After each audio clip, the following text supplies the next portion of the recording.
퇴직 후 첫 1년 직장보다 100배 좋은 하루의 비밀. 퇴직을 앞둔 사람들 대부분은 두 가지 감정 사이를 오갑니다. 한쪽은 이제 드디어 해방이다 라는 해방감이고, 다른 한쪽은 앞으로 뭘 먹고 살지, 하루를 어떻게 채울지라는 불안감입니다. 회사라는 울타리를 벗어나는 순간 마치 큰 바다에 혼자 던져진 기분이 드는 거죠. 특히 은퇴 후 첫 1년은 누구에게나 낯설고 서툰 시기입니다. 하지만 어떤 사람은 이 시기를 삶에서 가장 행복한 1년이라고 말하기도 합니다. 직장 다닐 때보다 오히려 100배는 좋다고 느끼는 거예요. 도대체 뭐가 그렇게 달라진 걸까요? 사실 은퇴자의 하루가 직장인의 하루와 다른 건 단순히 출근을 안 한다는 차이가 아닙니다. 그 차이는 생각보다 훨씬 크고 삶의 질을 송두리째 바꿔놓습니다. 전문가들은 은퇴 후 첫 1년을 이렇게 정의합니다. 삶의 중심을 회사에서 나 자신으로 되돌리는 전환기. 즉, 누구의 일정에 맞춰서 움직이는 게 아니라 오롯이 내가 선택하는 하루가 시작된다는 겁니다. 그리고 이 자유로움이 은퇴자들이 흔히 말하는 직장보다 100배 좋은 삶을 만드는 원동력이 되지요. 하지만 이 행복이 그냥 저절로 오는 건 아닙니다. 아무런 준비 없이 퇴직을 맞으면 오히려 그 자유로움이 공허함으로 변할 수 있습니다. 그래서 은퇴 전문가들은 입을 모아 이렇게 말합니다. 퇴직 후 첫 1년을 어떻게 보내느냐에 따라 그 사람의 노후 전체가 결정된다. 그렇다면 실제로 은퇴자들은 어떤 하루를 보내고 어떻게 준비했길래 직장보다 행복한 삶을 살 수 있었을까요? 첫 번째 사례, 30년 회사 생활 끝, 이제는 나만의 시간표. 58세의 대기업에서 은퇴한 김현수 씨가 겪는 직장에 다닐 땐 하루가 늘 시간에 쫓기는 연속이었습니다. 새벽 6시에 일어나 출근 준비, 7시 반이면 집을 나서야 했고, 저녁 늦게야 겨우 돌아오는 생활이 30년 넘게 반복됐죠. 퇴직 후 첫날 그는 아침 8시까지 누워있는 자신이 낯설었다고 합니다. 그런데 곧 깨달았습니다. 아, 이제 내 하루는 내가 결정하는구나. 은퇴 후 그는 매일 아침 동네 공원을 1시간씩 걷기 시작했습니다. 예전엔 회의 때문에 늘 포기했던 운동을 드디어 습관으로 만든 거죠. 오전에는 책을 읽거나 아내와 시장을 보러 나갔고, 오후에는 취미로 배워보고 싶던 기타 수업을 들었습니다. 그렇게 하루하루가 단조로운 듯 하지만 직장에 있을 때보다 훨씬 풍요롭다고 말합니다. 그는 회사를 그만두고 나서야 내가 얼마나 오랫동안 나 자신을 돌보지 못했는지 알았다며 웃습니다. 그의 하루는 의무가 아닌 선택으로 채워지면서 삶의 만족도가 폭발적으로 높아졌던 거죠. 두 번째 사례, 돈보다 중요한 건 사람과의 연결. 62세에 퇴직한 박미정 씨가 겪는 퇴직 후 우울감을 크게 겪었습니다. 출근도 안 하고 전화도 뜸해지고 하루 종일 혼자 집에 있는 시간이 길어졌거든요. 이러다 폐인 되는 거 아닌가 싶을 정도였죠. 그런데 우연히 동네 주민센터에서 하는 자원봉사 프로그램에 참여하면서 삶이 확 달라졌습니다. 그녀는 매주 아이들 돌봄 봉사와 독거 어르신 반찬 나눔 활동을 하면서 다시 살아있다는 활력을 느꼈습니다. 돈을 버는 건 아니지만 누군가에게 꼭 필요한 사람이 됐다는 게 얼마나 큰 행복인지 몰라요. 퇴직 후 첫 1년 동안 이 활동에 몰입한 덕분에 그녀는 사회적 고립감에서 벗어날 수 있었고, 지금은 오히려 직장 다닐 때보다 더 많은 사람들과 교류하며 지냅니다. 전문가들은 이런 사례를 두고 은퇴 후 삶의 질은 관계의 양과 질에 달려 있다고 설명합니다. 돈도 필요하지만 결국 사람 사이의 연결이 하루를 빛나게 만든다는 얘기입니다. 세 번째 사례, 적은 돈으로도 여유롭게 살 수 있다. 퇴직 직후 가장 두려운 건 역시 돈 문제입니다. 60세의 공무원 생활을 끝낸 최성호 씨가 겪는 퇴직금을 받자마자 불안감이 몰려왔다고 합니다. 이 돈으로 평생 버틸 수 있을까? 그러나 그는 곧 소비 습관을 완전히 바꾸었습니다. 직장 다닐 땐 바쁘고 피곤해서 배달 음식, 고급 외식이 많았지만 은퇴 후에는 직접 장을 보고 집에서 요리하는 걸 즐기게 됐습니다. 또한 그는 생활비를 줄이기 위해 차를 팔고 대중교통을 이용했습니다.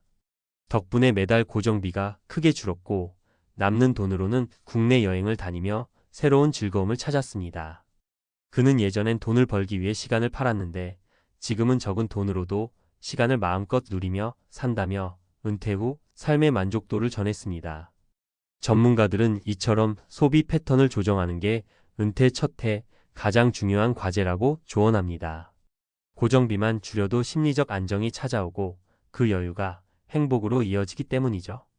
전문가 인사이트 은퇴 첫 해를 지혜롭게 보내는 법. 이 세 가지 사례에서 알 수 있듯 은퇴 후 첫 1년이 직장보다 100배 행복해질 수 있는 비밀은 크게 세 가지로 정리됩니다. 첫째, 시간의 주인이 되는 것입니다. 직장 생활은 늘 타인의 일정에 종속돼 있지만 은퇴 후에는 내가 원하는 리듬대로 살 수 있습니다. 아침에 운동을 하든 오후에 책을 읽든 누구의 눈치를 보지 않아도 됩니다. 이 자유는 생각보다 훨씬 큰 행복을 줍니다. 둘째, 사회적 연결을 유지하는 것입니다. 은퇴 후 고립은 정신 건강을 빠르게 해칩니다. 그렇기 때문에 봉사, 동호회, 지역 커뮤니티 같은 활동을 적극적으로 찾는 게 필요합니다. 실제로 은퇴자의 우울증 예방 요인 1순위가 사회적 관계라는 연구 결과도 있습니다. 셋째, 재정 관리의 균형을 맞추는 것입니다. 무작정 아끼는 것만이 답이 아니라 불필요한 고정비를 줄이고 작은 즐거움에 돈을 쓰는 게 삶을 지속 가능하게 만듭니다. 은퇴 후 첫 1년 동안 지출 구조를 안정적으로 만들면 그 뒤 2030년은 훨씬 수월해집니다. 마무리 내가 주인공인 하루. 결국 은퇴 후 첫 1년이 직장보다 100배 좋은 이유는 단순히 회사에서 벗어났기 때문이 아닙니다. 그보다는 내가 내 하루의 주인공이 되었다는 사실 때문입니다. 이제는 보고서를 쓰느라, 상사의 눈치를 보느라, 회의에 끌려다니느라 내 시간을 허비하지 않아도 됩니다. 대신 운동을 하고 가족과 시간을 보내고 취미를 즐기며 내가 원하는 사람들과 관계를 이어가는 삶이 시작되는 거죠. 물론 이 행복은 준비된 사람에게만 찾아옵니다. 최소한의 경제적 안전망, 나만의 일과 루틴, 그리고 사람들과 연결되는 작은 습관. 이 세 가지만 챙긴다면 은퇴 후 첫 1년은 직장 시절보다 100배는 더 행복한 시간이 될 수 있습니다. 그러니 혹시 지금 은퇴를 앞두고 두려움이 크시다면 이렇게 스스로에게 질문해 보세요. 내가 진짜 원하는 하루는 어떤 모습일까? 그 답을 준비하는 순간 여러분의 노후는 두려움이 아니라 기대가 될 겁니다. 그리고 언젠가 여러분도 이렇게 말할 수 있을 겁니다. 퇴직 후 첫 1년 내 인생에서 가장 빛나던 시기였다. 퇴직 후 첫 1년이 행복하다고 느껴지려면 단순히 출근 안 해도 된다는 해방감에만 의존하면 안 됩니다. 그 해방감은 길어야 3개월 정도뿐이에요. 그 이후부터는 준비가 부족한 사람과 준비가 된 사람의 삶이 극명하게 갈립니다. 1.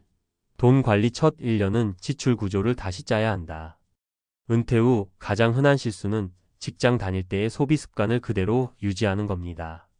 예를 들어 직장인 시절 평균 월 지출이 350만 원이었다면 은퇴 후에도 습관적으로 그 정도를 쓰게 되죠. 그런데 문제는 소득이 줄어든다는 겁니다. 국민연금 수령액이 평균 100만 원대 초반, 퇴직연금 월 수령액이 70만 100만 원 수준인 경우가 많습니다. 즉, 수입은 200만 원인데 지출은 여전히 350만 원이라면 한 달에 150만 원 적자가 나는 셈입니다. 이게 1년이면 1,800만 원이 줄어들어요. 그래서 전문가들은 퇴직 후 첫 해에 반드시 월 평균 생활비 구조를 새로 짜라고 권합니다. 불필요한 고정비를 줄이는 게 핵심이에요. 예를 들어 차를 유지하는 데 드는 비용이 보험료, 의료비, 정비비를 합치면 최소 월 40만 원 이상인데 대중교통으로 전환하면 그 절반도 안 됩니다. 휴대폰 요금제를 저가형으로 바꾸고 배달 외식을 줄이는 것만으로도 매달 2,030만 원은 절약할 수 있습니다. 이런 절약이 단순한 절약이 아니라 은퇴 후 불안감을 줄이고 자유롭게 쓸 수 있는 여유 자금을 확보하는 핵심 전략이 됩니다. 2. 건강관리 하루 30분 투자가 평생을 바꾼다. 은퇴 후 첫 1년은 건강의 기초 체력을 다지는 골든타임입니다. 직장 다닐 때는 바쁘다는 이유로 미뤘던 운동, 식습관 관리, 건강검진을 이때 반드시 시작해야 합니다. 실제로 건강보험공단 통계에 따르면 60대 초반 남성의 첫 번째 큰 병원 입원율이 퇴직 후 5년 이내에 급격히 늘어납니다. 즉, 은퇴 후 첫 몇 년 동안 관리를 소홀히 하면 그 여파가 평생을 따라다니는 거죠. 가장 쉬운 방법은 매일 30분 걷기입니다. 걷기가 무슨 대단한 운동이냐 싶지만 세계보건기구 WHO가 권장하는 최소 활동량이 하루 30분 걷기입니다. 꾸준히 걷기만 해도 심혈관 질환 위험이 30% 이상 낮아진다는 연구도 있어요.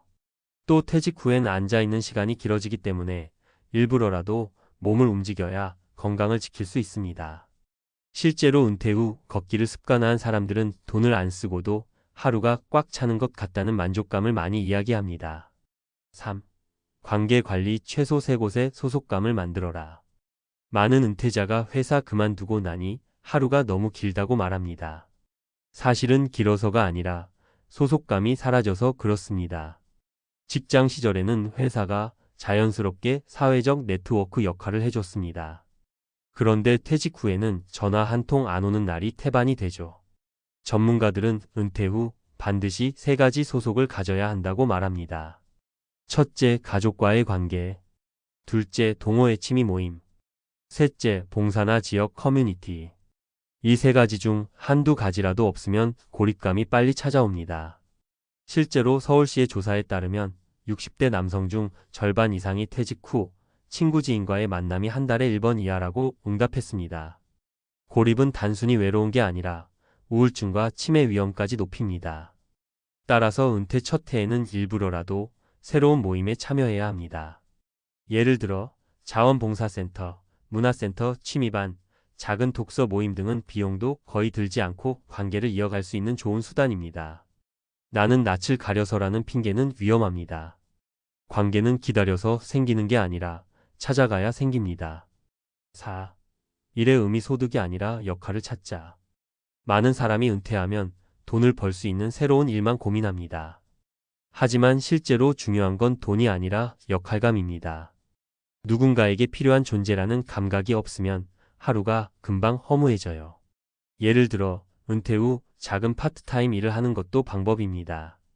주 23일 하루 4시간씩 하는 경비, 도서관 관리, 공공기관 안내 업무 등은 월 70만 100만 원 정도의 소득이 생기고 동시에 출근하는 의미를 줍니다. 또 어떤 분들은 은퇴 후 강사 자격증을 따서 평생교육원에서 취미 강의를 하기도 합니다. 수입은 크지 않아도 누군가에게 지식을 나누며 얻는 보람이 큽니다. 즉, 은퇴 후 첫 해에는 무조건 나는 어떤 역할을 할 수 있을까? 라는 질문을 스스로에게 던져야 합니다. 돈보다 중요한 건 내가 하루를 쓰는 방식이고 그것이 삶의 질을 결정합니다. 5. 심리적 준비 작은 루틴을 만드는 게 비밀이다.